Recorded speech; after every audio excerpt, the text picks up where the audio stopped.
you thought changed the outcome down the stretch?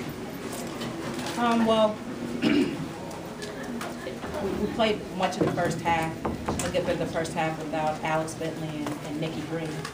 And as you can tell, we're a much different team when they're on the floor.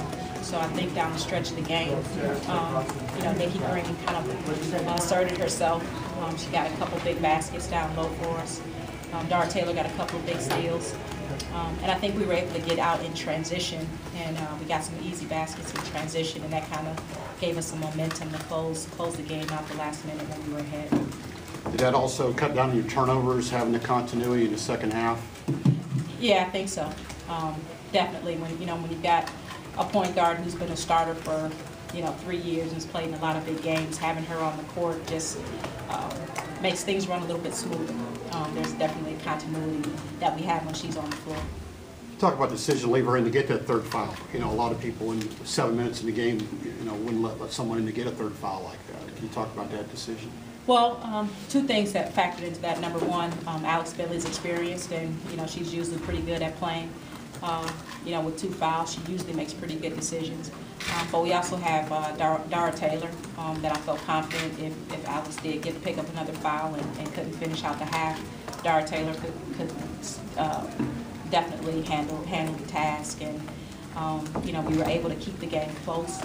Even though we were down 5 at the half, the game was, I felt like it was within reach, within striking distance for us. And again, with not having Alex Bentley and Nikki Green on the floor for a good stretch, if we could just keep it close, then the second half would be a different story. No, it's early, non-conference game. You come in a top 10 team. Does this game win mean anything extra to you or the program, even earlier in the year? Well, yeah, it means a lot. I mean, when you can go on the road and in a tough environment, I mean, Texas A&M is one of the toughest places to play in the country.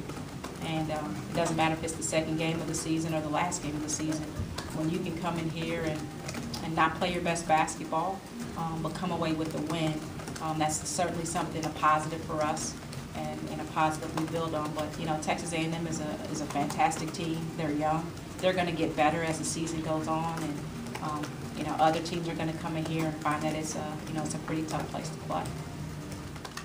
Nikki Green had quite a reception committee out there. Did you get to talk to her at all about how she felt about coming back home?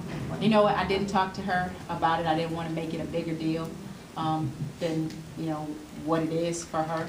But I knew that she had a lot of people here coming to see her play. They probably should get half their ticket money back from her since she didn't play the first half. And get some of that per diem back. But I know it's nice for her to be able to come back to Texas and play in front of her friends and family, and to finish the game and have a pretty good second half. I'm sure that means a lot to her.